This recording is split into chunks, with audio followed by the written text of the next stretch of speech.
afternoon, everyone. Sorry for the delay. Ready, we'll start with Gordon. Hi. Before we move on to the game, can we get your reaction to Mohamed Diomande's successful appeal against the red card? Yeah, I don't know if it's successful. I think it's just common logic, and it was common logic for everybody after the game. You guys also were directly convinced about that. So it's a normal thing. It's good that there is a good system that you can appeal. It's good also that VR did their job during the game, and they were clear that it was not a red card. So it's good that the system works. Of course, it's a big difference now when it's the last 2 minutes of the game. And this happens and it doesn't have any influence on the result. It would have been totally different, of course, if this would have happened in the first half and you need to play a long time with 10 players, because then it impacts the game also. But that was not the case, so I think everybody's happy about it. Is that one you would seek more communication on, or is that a line drawn under the issue? No, I don't think there needs to be much more communication. So everybody made clear that it was not a red card, and that there was a mistake made, and we continue now. So that's finished. Are you able to welcome back Václav, Cherny, Leon Balogun, how are they? John Suter even back in training? Any moves? Okay, it's a decisive game now. Last game in this group phase, so I don't want to give my Belgian friends all the tools. They need to work also a little bit, like me. I know they will not give me all the tools also before the game. So you guys saw some things in the training, that some guys were back and some guys were doing individual work, and the rest we will see tomorrow. There's a chance, of course, you can reach the top 8. Is that something you just deal with afterwards, or yeah, do you keep an eye on the moving pitch? No, if in some cases you can do to keep an eye on the moving picture like it was before. In this system, it's almost impossible, because it will be then around goal differences, and a team can score 2 goals in 2 minutes, for example, at the end. So we're gonna focus on ourselves to go for the 3 points, to work for that. And if you can score a lot of goals, you will try to score a lot of goals. But that's no difference with other games that we do. We always want to win, and we always want to make a big difference towards the opponent. That's always what we try to do. I know also that the Union is a very good team, very strong team. So it's not easy to win against them, and to win against them with a lot of goals, that's even more difficult. How big a role can Rangers supporters play? Yeah, they play a massive role. They always played already more than 100 years. An important part. This is also why this is such a massive club. I'm not so long inside of this building, a little bit more than 1 year, but I had already several amazing evenings in European games, or for example the last Old Firm, in atmosphere of the fans, and it's something all the world is talking about. Players who've played here and had this experience also on the other side, they all talk about that. So for sure the fans play a massive part in that. Rangers have had recent success in this competition. Is this a competition you've been looking to go deep into? You need to be realistic and about this game. So if you see all these clubs in this competition, and all the budgets also, we need to look game by game and go every game full, even when teams have much better budgets, like it was with Manchester United or Tottenham. We always go full with our own force to play our own game, and then to try to win games. But it's focused on one game in a time. It's not that we can say, okay, it's normal for Rangers to play finals. That's not reality. But of course, it's our ambition. Philippe, the news today that Tim McCurtis is saying you've contacted your reaction on that, and how you see him as a player and his potential. Yeah, that it's another step about the story that I told you guys from beginning of July about where this club wants to go and where this club needs to go. So Findlay get the reward of the good work that he's been doing last couple of months or last couple of years, let's say that. And that's why he's also closer and closer to a game selection and in trainings with us. So he trained already a lot with us this season, also before he came into the selection.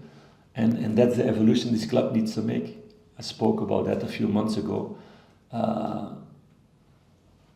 Last year, Ross made his debut. The year before, he had 5 trainings with the first team. That's not enough then to make the step next year to become a senior player. So we're from the start of the season already implementing the young boys a lot of times in training. And you see also when they come in, for them it's not like, how you say this, that they don't feel comfortable, it's feel familiar also with the other players. They're used of training with them, that they get the coaching of them, what they need to do on the pitch, all these things. It's not falling out of the sky, because it's prepared for months to make these steps. And that's the crucial thing. You have the academy and you have the demands of Rangers who are here. It's a big step in between. We need to do that step by step, making them better and giving them chances at the right times, the right moments, in the right environment. And it starts with the dressing room, but it starts also in the games. Which games, what kind of system, what is asked in that moment, how many minutes, all those things. There have been clubs linked to a move for Jeffrey in recent days, Chelsea, one of the names mentioned. Do you feel that Rangers at the moment is the best place for him to continue his development? 100% sure, yes. So I know that kind of clubs. I had some players going there or similar clubs. Maybe one day, not maybe, if he makes a normal evolution, what he's been doing now, I think one day he will be ready for that. But for the moment, it's too early, and I think this is a really good place for him to develop. So he's totally not busy with all these rumors. Totally not. Is it quite a fine balance striking it when you have young talents, the likes of Jeffrey and Mohamed Diomande, and are linked with big clubs, and Rangers need to have this player trading model is trying to decide how long to keep a hold of them and when is the right time to sell them? Yeah, that's not something new. So I had the same in Genk. Trossard could have left also earlier in Genk to go to Premier League. We had talks with him about that, but staying. Also other players like Sander Berg. So it's important to do the right step at the right moment, because you see also a lot of players making a step higher and not being ready, and then losing themselves because they're not playing afterward because they were not ready. So it was the same in Bruges with players. It was the same in Monaco with players. So it's not something new. So I have experience around it. I've been speaking with players around that also. And I understand one moment when it's a good situation for and the club and the player. And it's not the nicest thing as a manager, but you need to let them go also. And you need to be proud of them that they can make that step. So we will work in the same way at Rangers, in a similar way that we did before. The transfer window obviously shuts next week. Where the team finishes in the Europa League top 8 or just in the playoffs, could that have a material difference on any money you may have to spend before it? That are questions for Patrick and Niels. So you can ask them. Do it quickly then. Can you give us a number for each of them, please, and phone them, please? Yeah. No, we can arrange it with Nick maybe. Yeah? Nick is the man who has their number. Can I ask, just on Jeffrey there, you're talking about, he should stay here and develop further. Are you able to confirm, has there been an approach at all? No, I don't go into rumors. No, it's just a hypothetical example that I give. So for him it's the best way to stay here, whatever comes. But it's just hypothetical. In terms of Union, you must know them well. Your homeland, is there much insight you can offer into them at this moment? Yeah, it's a tough team to beat. It's a very physical team. They play on the front foot. They play always with two strikers, one very creative guy behind. They play with wing backs who are very offensive. They're very fast in transitions, really good on set pieces. They are very direct in their play also, but they can keep also the ball into the midfield. So there are a lot of good qualities there. What they've been proven in Europe also. They struggled in the beginning of the season, new coach, a lot of new players. So I don't know how the situation is now, but they were associated with Brighton also in their recruitment. The last couple of years they found a lot of players with a low budget, but who were afterwards really good. They sold a lot of players like Boniface. I read this week he can go for 60 million to Saudi Arabia. Undav also, strikers like that. Now again, every year they sell these players and they find new ones again. Now again they have very good attacking players and a very robust defense and midfield, hard-working team. So it's a very hard team to beat. In terms of that recruitment, is it a very kind of model that Rangers should be looking to follow? No, we have our own model, and you don't know how things are going in clubs because nobody is telling that to other clubs, of course.